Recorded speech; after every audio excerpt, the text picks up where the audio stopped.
بسم اللہ الرحمن الرحیم۔ السلام علیکم، میں کومل عبداللہ۔ آج کا ٹاپک ہے اور قرآن میں عورتوں کو کھیتیاں کیوں کہا گیا۔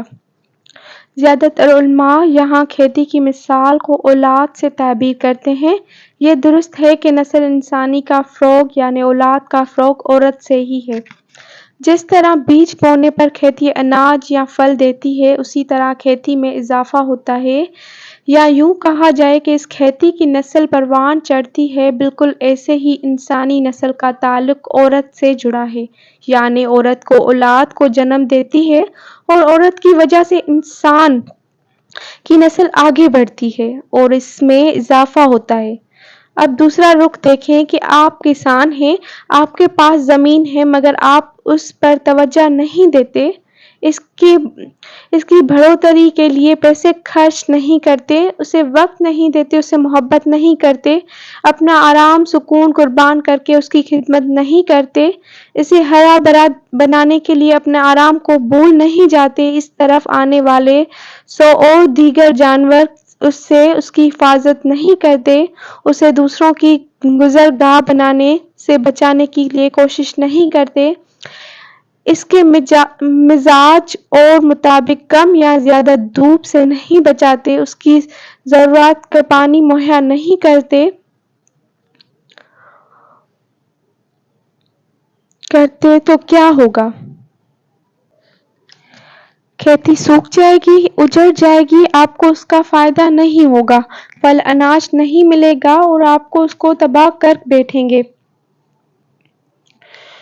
اور یہاں یہ سب صرف ایک لفظ کھیتی میں چھپا ہوا ہے، اور آپ شادی شدہ ہیں تو آپ کی بیوی بھی اسی کھیتی کی طرح آپ کی توجہ چاہتی ہے، وہ چاہتی ہے کہ آپ ہر بات بھول کر اس کے نخرے اٹھائیں، اس سے توجہ دیں، اس سے اپنی محبت کا اظہار کریں، ہر روز اس کے آس پاس رہیں، اس کی ضروریات کا خیال رکھیں، اس کے محافظ بنیں، اس پر پیسے خرچ کریں، اس کے حق میں دوسروں کے سامنے کھڑے ہوں، اس کی طرف دیکھنے والے کو مار بھگائیں، اس کو خوش دیکھنے کے لیے، اس کے آرام و سکون کے لیے محنت کریں۔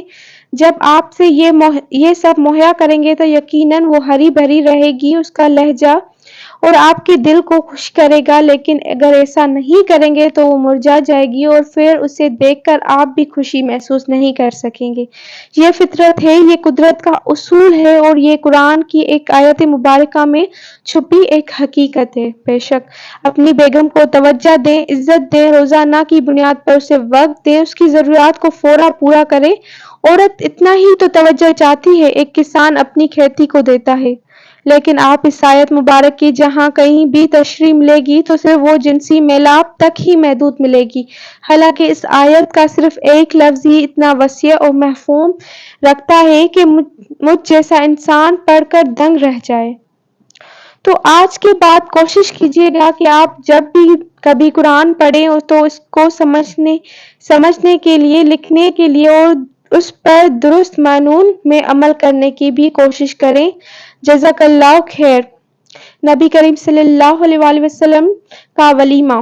نبی کریم صلی اللہ علیہ وسلم نے حضرت صفیہ سے نکاح کے بعد جو ولیمہ کیا، اس میں نہ گوشت تھا نہ روٹی تھی، بلکہ ولیمے کے کھانے میں کھجور اور گھی کا حلوہ تیار کیا گیا تھا۔ سبحان اللہ۔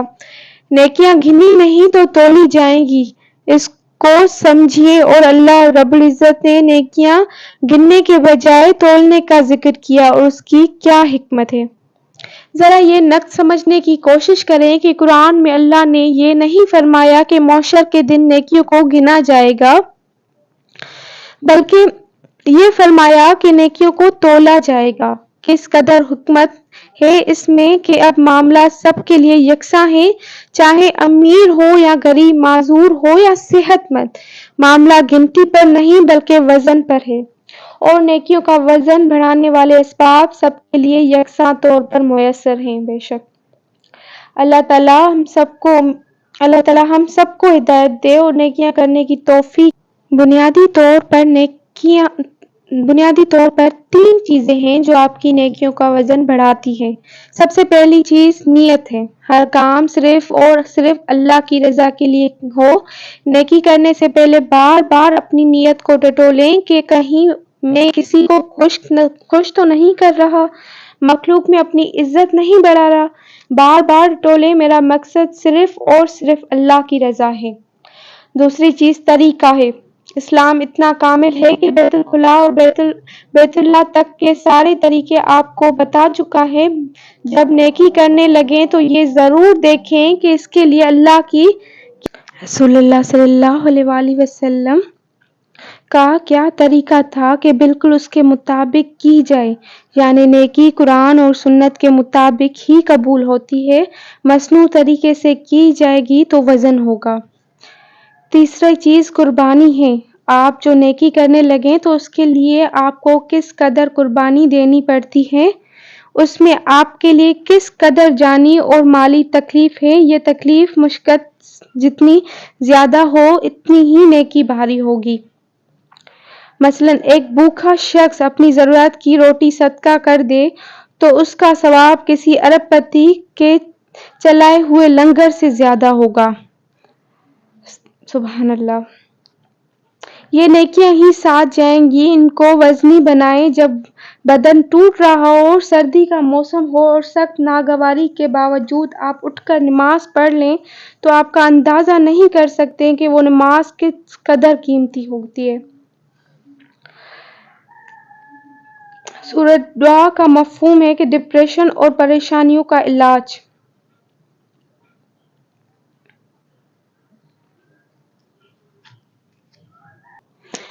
کیا آپ بھی کبھی شدید دکھ میں سورۃ دعا کو سنا یا پڑھا ہے؟ آپ کو سن کر تو دیکھیں، پڑھ کر تو دیکھیں، آپ کے دل میں تنگی تحلیل ہوگی۔ اور سورت کو ڈپریشن انگزائٹی کی دوا بھی کہا جاتا ہے۔ اللہ تعالیٰ سورت کے آغاز میں 2 قسمیں کھاتے ہیں۔ والضحیٰ، دن کی روشنی کی قسم ہے، واللیل اذا سجی، اور رات کی جب وہ چھا جائے۔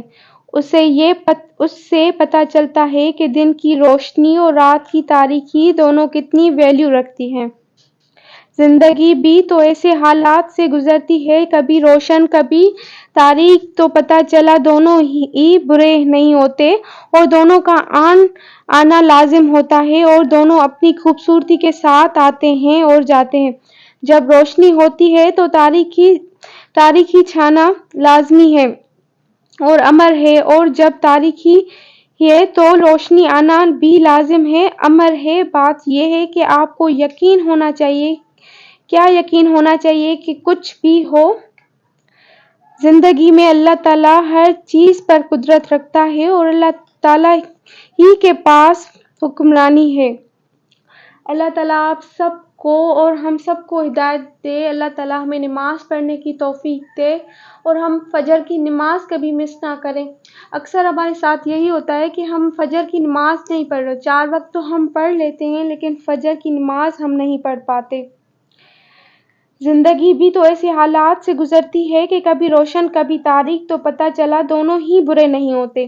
مطلب زندگی میں حالات ایسے بھی آتے ہیں کہ ہم رات کے بعد صبح کے بعد، جب ہمیں پتہ ہے کہ ہم ایک رات کے بعد صبح ہوتی ہے تو ہمیں یہ بھی یقین ہونا چاہیے کہ زندگی میں غم کے بعد خوشی بھی آئے گی، اندھیرے کے بعد روشنی بھی آئے گی۔ اتنا تو اللہ تعالیٰ پہ ایمان ہونا چاہیے ہمیں۔